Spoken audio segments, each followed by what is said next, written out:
Gizarte segurantzari dagokion hitzarmenaren partea oso gogorra da, benetan latza da. Datozen urteetan, 6 hilabetero €1,5 bat ordaindu beharko dugu. Hartzekodunen prozesu guztia amaitzen denean, 3 milioi baino gehiago izango dira. Iazko urtarrilean jakinarazi zuen Garak urtetan ez aurrera ez atzera egon ostean, eginen zorra bere gain hartu beharko zuela eta 3 milioi euroko ordainketari egin beharko ziola aurre. Konfiantza daukagu gure buruan, uste dugu lortu dezakegula. Ziur aski edozein hedabide bere ateak ixtera eramango zezaken kolpea zen Espainiako gizarte segurantzarekiko zor horri aurre egin behar izatea. Gararen erantzuna ordea, proiektua etorkizunera begira jartzea izan zen. Eta gure komunitatearekin kontratu berri bat ezarri dugu. Guri ere ordea, erantzunak topatu genituenean galderak aldatu zizkiguten. Orain, galdera berriak ditugu, ataka erabakiorrak eta hauei erantzun garaikideak eman nahi dizkiegu. Gure burua kontatu, gure jendarteari nortasun kolektiboa eman eta herri gisara ditugun erronkei erantzunak bilatzen jarraitu. 10.000 lagun behar ditugu etorkizuna kontatzeko. 10.000, zu eta ni. Ordutik ona, segilero, €1,500,000 ordainketa egin behar izan dio Garak gizarte segurantzari. Bere proiektuari 10.000 arpide berri gehituz egin ahal izan du hori. Zorra ordaintzeaz gain, komunikazio proiektuari aurrera begira jartzeko oinarri sendoa ematen diote arpide horiek. Erreskatea ordaindu ez ezik, proiektuaren arduradunek azaldu izan dutenez, etorkizuneko ardatzak marrazteko balioko duen oinarria. Aurrera egitea erabaki dugu. Injustizien aurrean amore ematen ez duzuen ontzako mezu bat da. Ahotsa altxatzen duzuen ontzat jada oihu egin ezin dutenen alde. Aterpea behar dutenei atea zabalik uzten duzuen ontzat. Zuen artekoak babesten irmo eta asmo argi zaudeten ontzat. ¿Recuerda usted el caso de Unai Romano? Aquí vamos a seguir! Amore eman gabe, onaino eta kitxo esan duzuen ontzat. Elkartasun uholdea jaso zuen komunikazio proiektuak bere egoera larriaren berria eman orduko, ilunpeko elkartasun jaialdia izan zen horren adierazle bikain. Beste behin ere, musikaren mundutik jaso zuten Garak eta Naizek behar zuten auspoa.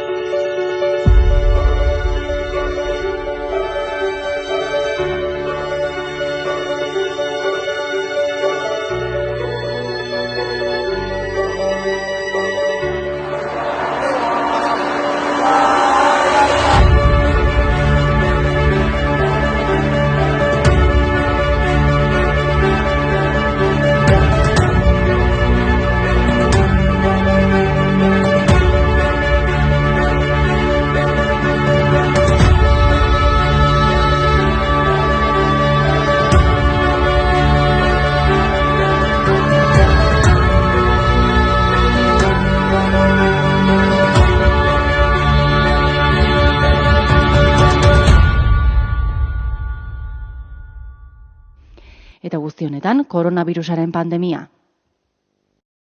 La declaración del estado de alarma. Esto quiere decir que van a estar cerrados los supermercados. Vaya usted a mi fábrica y ahí es donde tendría que poner orden.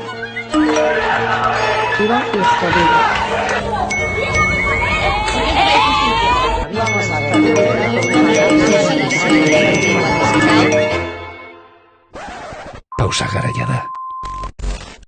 Zaratak, beldurrak eta... Eten bat suposatu du pandemiak denon bizitzetan, zorrari aurre egiteko kanpainan ere egin zezakeen, baina pandemia garaian, Gara eta Naiz bezalako hedabideen beharra asko handitu da, eta horren adierazle internet bidezko bisitetan izan duen gorakada ikusgarria. Elkartasun eta babes beharrean ziren sektoren beharra asko ugaritu da, tartean musikariena, eta pandemia garaian zorrari aurre egiteko kanpaina betean musikaren sektorea indartzeko ekimen paralelo bat abiatu du Naizek. Naiz kontzertuen edizio berri bat, kasu honetan, pay-per-view eskemari lotuta. Gabon, esan leiken inoz ez talalduko, bai aldu da, momentue. Publiko apurbet, joteko gogoa, eta badakit zuek, hor zauzienak, 15 taberna, 4 herriko plaza eta 3.800 etxe, baino gehiagoten gauz. Eskerrik asko zuen konfiantzagatik, eskerrik asko naiz. Ia 2 urte pasa dira Garak alerta bota zuenetik. Gaur Garak bere kolore gorria berreskuratu du azalean, zorraren zati handiena ordainduta, 10.000 arpide berrirekin eta etorkizunari begira jarri da.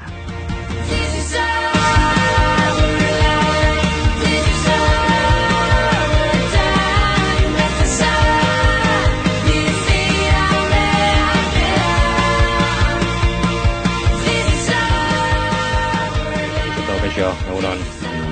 Bueno, atzera begirako bat ere egiten ari gara gaur orain, zorraren berri edo zorra ordaintzeko prozedura horren berri emantzen nuteneko egunura gogoratuta, susto bezala etorri zen edo prestineten horri aurre egiteko?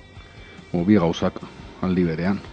Alde batetik 16 urtez prestatzen egon ginen, azken batean salbuespen egoera batean bizi izan ginelako denbora horretan guztian enpresaren egoeragatik, suspensión de pagos deitzen den egoera horregatik, eta zentzorretan gure obsesioa batez ere nire aurrekoen, eta baita ni kargu hartu nueneko obsesioetakoa zen prest egotea heltzen zenerako. Hori bai, heltzen den egunean, lehenengo momentu hortan zinez garaitza da, da pizkat kolpea ematen du. Noizbait kontatuet, bilera batean geunden, zerrenda egiten, aurrera begira genuzkan egitekoak, zankurtsu hasierako urteko kontu bat egiten ari ginean, zerrenda bat. Eta momentu batean, gutako batek esan zuen, ez ahaztu zorra. Eta momentu horretan bertan, abokatuak deitu inzun. Abokatua da, eta juntzan itzegitea, bueltatu zen, eta aurreko guztiak kendu eta jarri zorra aurretik. Entzun ditugu, orduko soinuak, orduko ahotse zurrunak ere bai, gaur Gararen azalean kolore gorria berriro ere bueltan da, beraz, pozetik ere badu gaurko egunak, 10.000ko erronka hori bete delako. Bai, guretzat eta jendearen zatez. Azken denbora honetan ja arraro egiten zen, pentsatzea edo hitz egitea horri buruz, bueltatu ingo gena gorrira eta jendea astuta dauka, igual hori gorria zela. Bai, gorria zenik ere astuta, eguneroko, azkenean egunkariak zea dira, ohituren produktu bat, eta ohitzen gara, zinema agenda toki batetik bestea mugitzea, edo eskelak, edo onelako gauzetara, ohitu iten da pertsona, eta honetara ere ohitu inda. Zorionez, honetara gorrira ere berriro ohitukoa. Ez dakit ordea, ohitzerako, ze berehala beste hitzordu bat, beste 1.000.000 Bai. Ze ematen du, bai, garesti, bai. Nortuta, bai, bukatu da, baina ez da bukatu. Ez, pintura esku hori garestiateako zaigu, bai. 1.000.000 bat falta da ordaintzeko? Bai, hori da. Orain izangoa beste ordainketa bat, datorren astean, eta oraindik beste bat egongo da, datorren urtean, eta horrekin jaingo dugu. Maituko du 3 milioien hori. Gure eskema beti izan da, mantentzea, alde batetik ordaindu eta beste batetik inbertsioen mantentze hori, Orduan, bai. Baina lehenengo daukaguna da datorren asteko ordainketa hori. Alegia, bai, Garako letra bakoitza, hori, 100.000 eurotan ordaindu behar da. Kolore gorri horren itzulerak ez suposatzen duen Asier Inigo, marketing arduradunari ere galdetu diogu. Azkenean hau da, 2 urte iraun dituen kanpaina baten emaitza eta esfortzu kolektibo ikaragarri baten garaipena. Beste garai batzuetan izten zituzten edabideak polizia bidez eta kartzela bidez, eta orain saiatu dira gu izten ekonomikoki itotzen, eta ez dute lortu. Eta nik uste dela garaipen egun handi bat, garaipen gutxi izaten ditugu herri honetan, baina ditugunean esan behar dira eta ospatu behar dira. Eta gure poza bikoitza da, ez bakarrik lortuko egulako espolioari aurre egitea, baizik eta indartuta ateratzen garelako erronka berriei heltzeko. Saiatu ziren gu izten, baina orain gera duela 2 urte ginena baino indartsuagoak eta komunitatea handiagoa da, eta gainera beraiek berdinak dira, alegia egin itxizutenak eta gara izten saiatu direnak berdinak dira. baina guk lortu dugu generazio berri bat batzea gure hedabideen defentsan. Duela 50 urte gure zarrek egin sortu zuten bezala, eta duela 20 urte beste 10.000 lagunek gara sortu zuten bezala 1.000 milioiko erronkarekin, orain beste 10.000 lagunek errelebo hartu dute eta defendatu dute funtsezkoa den hedabide bat gure proiektuetan eta gure herri proiektuetan aurrera egiteko. Eta gaur egungo 10.000 harpidun berri horietatik asko izango dira ordukoak, baina beste asko oso gazteak ziren gara sortu zenean. Ditugu 35 urtetik berako harpidun pila bat, portzentai handi bat oso gaztea da eta hori altxorra da guretzat, ez, eta gu hor oso pozik gaude. Hurrengo asteetan beste kanpaina handi bat egingo dugu eskerrak emateko funtsezkoak izan diren harpidunei ona iristeko, eta pandemiak uzten baldin badigu, ekimen desberdinak egingo ditugu, harpidunei begira, azpimarratzeko guretzat funtsezkoak izan direla eta funtsezkoak direla etorkizunera begiratzeko. Aixerrinigo entzun berri dugu. Naiz sortu zenean, komunitatearekin kontratua berritu egiten zenutela, esan zen. Orain beste berritze moduko bat izan da, kanpaina hau? Igual, aro digital honetan ez, da aktualizazioak behar dira, ez, etengabe.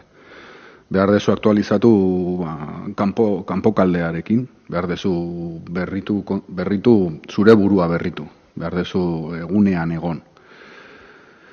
Pentsatu behar dezu ez, zu sortu zineneko obsesioiekin, baizik eta gaur egun hor daudenen obsesioekin ere ez. Eta orduan aktualizazio hori etengabea da, eta teknologiak ere horretara behartzen zaitu. Gero ere adibidez, naiz irratiaren kasua dago ez, urteetan hor metatu inda ezagutza bat, metatu inda gauzak egiteko modu bat, eta bitartean peleatu inda emititzeko eskubideagatik eta lizentziengatik ez. Eta komunidadearekin egunero berresten da kontratu hori, egunero egiten da, baina bai nik uste dut onelako elementu fundazionalak edo ematen direnean, edo bersortze bat gertatu egiten denean, badela momentu bat pentsatzeko ondo ari garen, zer hobetu dezakegun, eta harpidetzen sistemara sartu ginenean gu oso argi ikusi genuen, klienteak zeukala arrazoia, eta gehiago behar pentsatu behar genula, beraiek zer nahi zuten irakurri, guk zer nahi genuen idatzi baino. Eta hori ejerzizio konstantea da. Etengabe pentsatu behar deu, ze puntutaraino ari garen guk idatzi nahi duguna egiten edo beraiek irakurri nahi dutena. Eta karo, komunidade hori era aldatu egin da.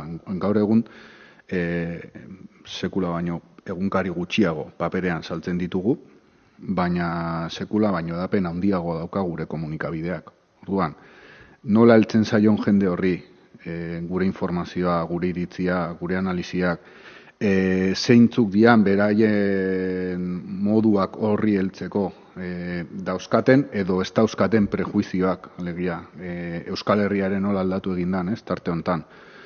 Guk hortan egin dugun ekarpena. Nik uste dut kontrato hori maiz berrikusi egin behar dela eta momentu puntualetan egin behar dela esfortzu bat hori komunikatzeko eta feedback hori ere izateko, eta kanpaina hori horretan balio izan digu, ez? Osa, nik adibidez pandemiaren erdian eman genion bultzada handi bat, eta nik ez nuen uste momentu horretan Euskal Herria igual, edo jendartea, edo gure komunitatea zegoen puntu horretan, ostia, gauzak oso gaizki daude, pentsatu behar dugu jendean nola dagoen beretxeetan konfinatuta, eta alata guztiz ere erantzuna izugarria izan zen. Eta harpidetza perri pila bat inzian, eta igual ere jendeak bere beste irakurketa batzuk egiten ditu, guk egiten ez ditugunak, eta da, une honetan da, honengatik apostu egiteko momentua. Une honetan, etxean konturatu egin nahi, ze puntutaraino behar dut irizpide bat izan, eta irizpide hori eukitzeko parte bat naiz da, edo gara da, edo dena dalakoa da, ez? Komunikabide horrek egunero ez nago azetuko, baina egunero zerbait emango dit, egingo didana, hobetzen, nire ikuspuntua aberazten. Eta nik uste dut hori oso kontutan, egunero euki behar. Egunkari bat egunero egiten da. Notiziak egon edo ez egon. Batzutan hori mortala da. Baina lata guztiz ere nik uste dut gogoeta hori berretsi egin behar dela maiz. Bueno, pandemia aipatu duzu eta horrek egin du kanpaina ere luzeagoa izatea. Kanpaina luzea eginda zeren azkeneko hilabetetan pausa bat egin dugu. Elkartasuna jasotzen baino gehiago egon gara elkartasuna behar zuten sektoriei gure babesa ematen, ostalaritza zela, musikariak direla eta abar, eta baina gauza da hurrengo urriaren 26an beste horrenketa bat egin behar dugula, eta horren aurretik funtseskoa zen 10.000 arpietzetara iristea, eta beraz, pausatik, forward tekla sakatu genuen, eta sprint bat egin dugu falta zitzezkiun 500 arpietzoi lortzeko, ez, eta herriak erantzun du. Bueno, albistea, hauteskunde garaia zen, gero kanpainaren bigarren zatian pandemia bat etorri da, egoera behintzat, honena ez da izan, mota honetako kanpaina bat burura eramateko. Ez. Eta Zierrek eta bere taldeak meritu handia daukate hortan. Ondo esplikatzen duen bezala esan. Ez da gozua izan, ez da garai erraz bat izan. Eta pentsatzen ere lanak izan ditugu. Egunero ateratze hortan, orain dagoen ez ezagutzarekin, pandemiak bera daukan ezaugarri hoiekin, komplikatua izan da. Eta lehen esan dute, badago arazo, bazegoen guretzat arazo bat, eta momentu honetan gu hasiko gara gure kontu honekin. 16 urte horietan adibidez, guretzat politika bazan, pentsa ezagun, azkeneko 16 urte horietan duela 2 urte ja, 10 aste honetan 9 urte dira, aietetik. Hartu hori bikoiztu, eta pentsatu zegoeratan zegoen Euskal Herria. Eta denbora hortan, periodikoaren obsesiotako bat izan da gehiegi ez molestatzea. Arazoa etortzen ezen bitartean goazen gu prestatzea hortarako. Baina momentu honetan, herria dagoen bezala gu ezin gara lehentasun bat bihurtu, herriarentzat. Herriarentzat lehentasuna da, azkena toki aldatzea, beste egoera politiko bat ekartzea, presoak askatzea, lehentasun batzuk zeuden, eta haietako batzuk ere egon badaude, orain. Orduan, momentu honetan ere gogoetan hori ere egonda, ez? Eta igual kanpainaren aipatzen den hortan ere pentsatu dugu, ez? Kulturak adibidez guri zen bat eman digun, eta bazela momentu bat gu kulturari zerbait emateko, eta horren kasuan, musikaren kasuan, ez? Pentsa nola dauden, ez? Egoera momentu honetan ere, ez? Eta naiz kontzertuak, eta, nelako ekimenak ere izan dira, pixka bat, bai, gu hor gaude, behar batzu dauzkagu, 6 hilabetero ordainketen egutegi hori gainera etortzen zaigu, eta 1,5 milioi aurre egin behar diogu, baina aldi berean pentsatu behar dugu, gu babestu gaituzten horiek ere gu babestu behar ditugula. Eta adibidez musikarekin behintzat saiatu gara egiten. Ostalaritzarekin ere saiatu gara, baina egia da, gaur Nafarroa itxi egiten da, eta hor oso komplikatua da. Taberna asko egunkariak kendu dituzte, beste batzuk. Gastoa gutxitzen, ez? Karo. Eta gure amaia batean, nik ulertzen dut, jende batek pentsatzea, ez? Nondik kendu eta hemendik kenduko dut, ez? Gu defendatuko dugu, ez dela kapritxo bat, ez? Egunkari bat irakurtzea ez dela kapritxo bat, aldatu egiten dula dauzkasun baliabideak munduari aurre egiteko. Komunikabideak beharrezkoa direla pluraltasuna mantentzeko, kultura demokratiko bateako, hori defendatuko dugu eta egia da. Baina ulertzen dut ere alokairuak ordaindu behar diala, proveedorak ordaindu behar diala, jendea ez dela sartzen, negua etorri dela, eta nonbaitetik ere moztu egin behar dela. Orduan ere, gu pentsatu dugu, ez? Saiatu gaitezen horretan laguntzen, baina egia da oso egoera komplikatu da. Eta egunkariena edo edabidena, jasangarria alda, gara eta naiz bezalako komunikazio proiektu bat? Zailtasunekin. Bideragarria, demostra, nik uste dut, Hasierrek esaten zuen eta arrazoia du. Gaur, pozik egoteko eguna da. Ni gonbidatuko nuke gure komunitateko jende guztia zerbait hartzera. Ez da, bakoitzan nahi duna, berdin dit. Baso bat ur edo 6 zerbeza. Edo gaztina bat. Nafarren kasuan denbora gehiago daukate gainera asko, eta aprobetxatzeko, bai, ospatzeko, gauzak ospatu inberdia. Baina egia da ere komplikatua dela. Bidera, gaur egun nik esaten, ez bakarrik gurean. Egunkari bat ateratzea azaina bat da. Egunero ateratzea azaina bat da. Eta komunikabide, proiektu komunikatibo zabal bat, herritar bat, gurea bezalako proiektu bat mantentzea, bizirik mantentzea, balentria handia da.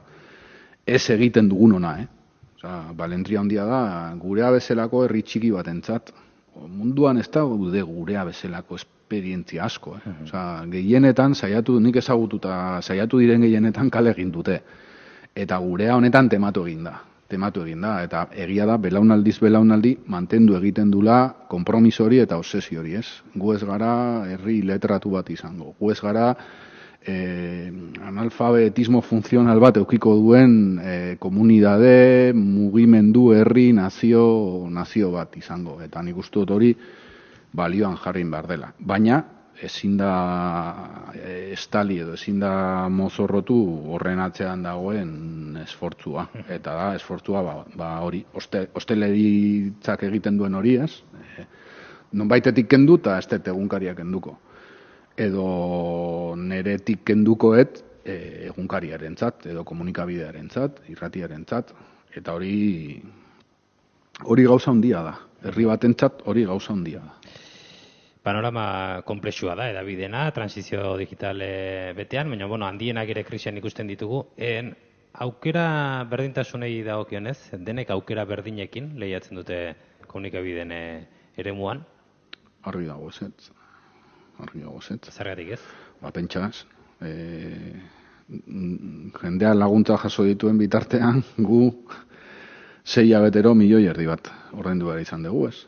Eta pentsa, egoera honetan, 1,5 milioi horrekin zenbat gauza egin genitzaken. Zenbat jenderen lanpostuak dian, teknologikoki gu nolabait esateko apulso egiten ditugun apustu horiek, beste batzuk ordaindu ditzakete.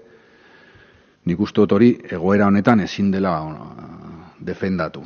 Aukera berdintasunik dagoenik, datorren astean bertan, jendeak eukiko ditu diru sarrera batzuk, eta guk eukiko dugu diru irtera bat, 1,5 milioi, zor injusto batengatik, aurretik ilegalki itxi zuten komunikabide baten egoeraren ondorioz. Barbaridade bat, ez? 20 urte eta gero, barbaridade bat gehiago. Baltasar Garzonen bultzada, Aznarren bultzadaz segi basakeriekin, tira. Hau esan da, gu badauzkagu sektoreak dauzkan arazok berdinak nola baitere, baina gure erantzunak desberdinak izan dira. Eta nik uste dut, bai transizio digitalean, bai arpidetzen eskeman, ez? Aurreko astean, La Vanguardia sartuzun arpidetzen sistema. Duela hilabete bat, El Paisek. Gu 6 urte dara mazkigu eskema honetan. Estatu espainolean lehenengotakoak izan ginen, arpidetza sistema, kioskoari lotutako arpidetza sistema bat planteatzen. Kioskoentzat ere lagungarri izango dena, ze hori da beste bat. Sektore hau ez da biziko baldin eta bera biziarazten dituzten elementu horiek ezabatzen baldin baditu. Alegia, gu ez gara salbatuko beraiek zapalduta. Hori ere oso argi geneukan hasieratik. Eta nik uste dut gauza batzutan abanguardistak izan garela. Eta nik uste dut gauza horiek funtzionatu dutela. Orain, ez dira nahikoak. Hori, ni oroitzen nahi zuzendari hasi nintzenean nik esaten nuen. Askotan, entzuten nuen beste komunikabideen kasuan, planteatzen, hau negozio eredu aldatzera doa, ez? Negozio eredua orain artekoa bereak indu. Eta da, behar dia salmenta gehiago, arpidetzak behar dia. Oraindik orduan ez zuten esan den. Gero etorrikoa publizidadea eta gero promozioak. Eta garai hartan zian publizidadea, promozioa eta bentak beraien kasuan, salmentak.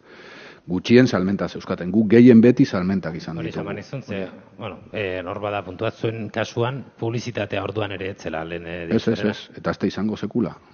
Gurean ez da sekula izango. Hori eskertuta publizidadea jartzen duten horiek egiten duten esfertuan, baina da, balio dielako, retorno bat daukatelako, baina sekula ez da izango, bideragarria ez da hori. Eta garai hartan guia esaten genuen, ados, gu urteak eman ditugun irla honetarantz ari dia etortzen, ez? Pentsatzen salmenta gehiago behar dituztela, eta guia irla honetatik nola irten pentsatzen ari gara. Eta orduan geneukan buruan arpidetzen sistema hori jartzearena, ez? Eta nik uste dut bideragarria dela baldin eta jendeak nahi baldin badu. Eta ez baldin bada jendeak nahi duelako, gobernuek nahi dutelako izango da bideragarria. Bi aukera daude.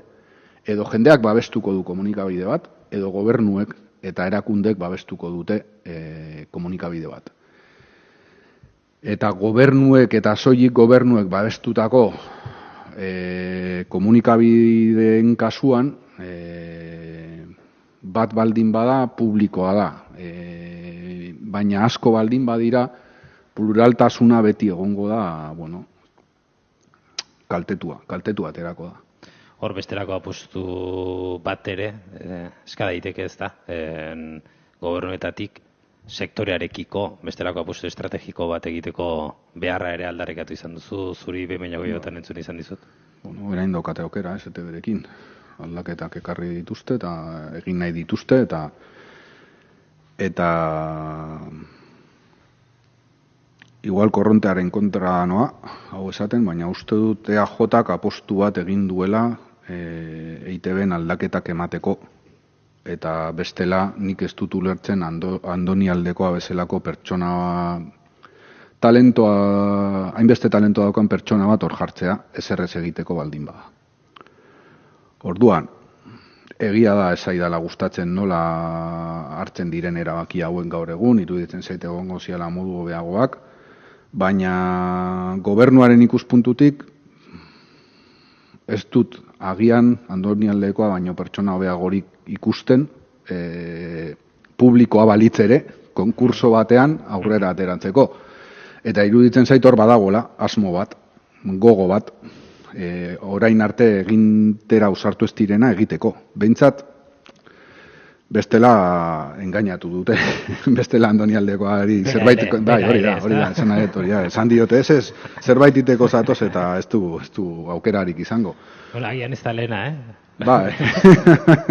hori ere egia da, bueno, begiratu behar da, aurrekoak ere, hor daukagu Hortuzar, Binge, pentsa, ez, horko ibilbidea ere. Jendea zela bintzat. Bai, hori da, baina, bueno, nik uste dut, bai, eta galderari erantzunez, behar da gogoeta sakon bat, eta gogoeta horretan, EITBek badauka funtzio zentral bat, eta ez da konpetidorea izatea, baizik eta vertebradorea izatea. Alegia, gaur egun ETB dago pentsatuta gurekin konpetitzeko, gainontzekoekin konpetitzeko, da beste bat. Handiagoa, dirua badaukatelako, diru hori gaur egun daukaten eredu ateratzeko ez da nahikoa ere, eta hori arazo bat izango da, eta Aldekoak horri aurre egin beharko dio ere. Orain arte oso klientelarra izan da, oso alderdikoa, oso gobernukoa, beraien gobernua zenean, bakoitzarena, izan oroitu behar gara Patxi Lopezekin egin zuten eredua, ez?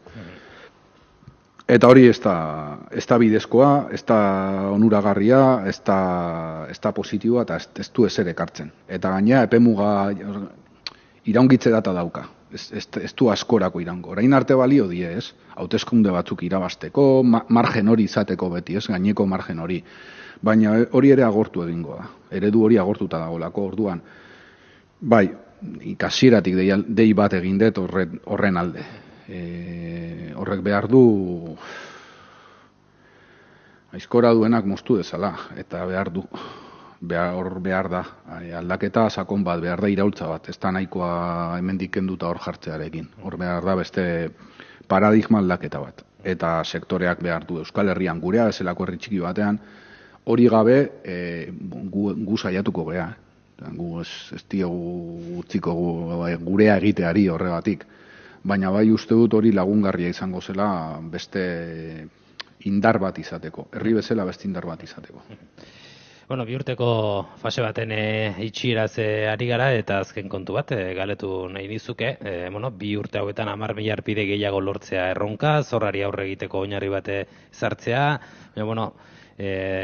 izan duzue demora honetan diru zor horri aurre egiteaz gain, aurrera begirako proiekzioak egiteko komunikazio proiektuaren bueltan, ala zorraren kontu honek pixka bat itota izan zaituzte?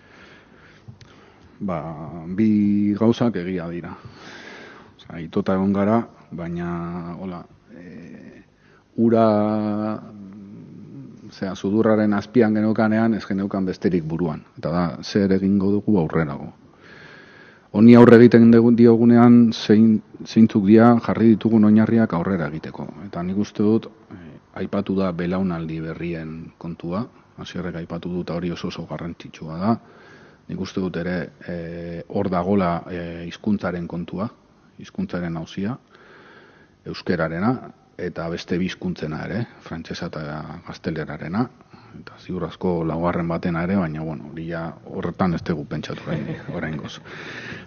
Teknologikoki izan behar gara punta-puntakoak, aukera daukagu. Herri txiki gure ezintasun batzuk dauzkagu, gure tamainagatik, baina beste gauza batzutan dinamikoagoak gara. Eta hori egiteko gaitasuna behar dugu.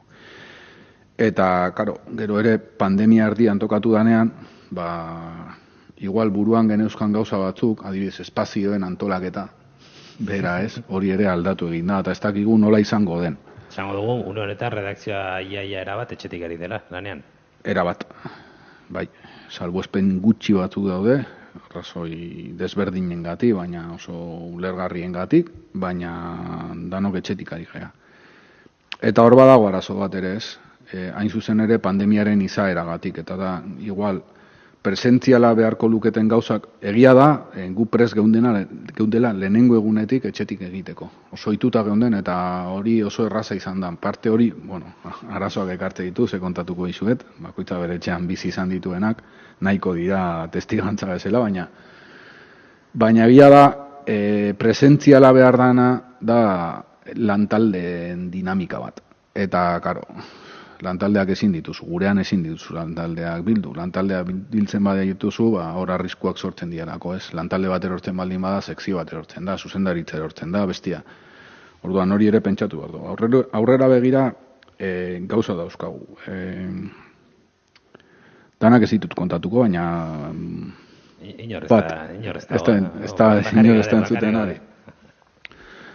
Datorren asteetan naizen berrikuntza bat egongoa, bai. Ikusial izango da. Denbora honetan guztian egin ditugun inbertsio hietan gauza asko ez dira ikusten. Eta nik uste dut ere badagoela parte bat esateuna. Ugari geha hori inbertitzen, baina ez da... Hori da, jendeak ez du ikusten, ez? Jendeak ikusten du, resistentzi eskema honetan berea eman dula. Jende asko horrekin pozik dago eta berriro, eskerrik asko. Hori behar genuen. Momentu honetan behar genuen erresistitu kapazak izan aguantatzeko. Joan etorriko harreman bat nahi duzue. Hori da. Eta gero ere, komunitate hau gutxikin konformatzen da, oso gutxikin bizi izateko gaitasuna izan duelako, ez? Izan dalako austeridadearen balio hori eukidulako gutxikin resistitzeko egoera oso gogorretan. Baina egia dana da ere gutxikin postu iten dela, eta gu nahi ditugu postasun horiek eman. Orduan, ari gara lanean, udazken honetan, berriak ekartzeko. Eta jendeak ere ikusteko, ez? Gukin dugu esfortzu bat hor aguantatzeko eta diru hori ordaintzeko, baina prometitu ziguten, ez? Hau beste zerbaitetarako zala, ez da orain frutu horiek ikusiko ditugu gutxinaka ikusiko ditugu. Bueno, hurrengo astetarako aurrerapen horrekin geratuko gara. Iñaki Soto, mi esker. Zuei.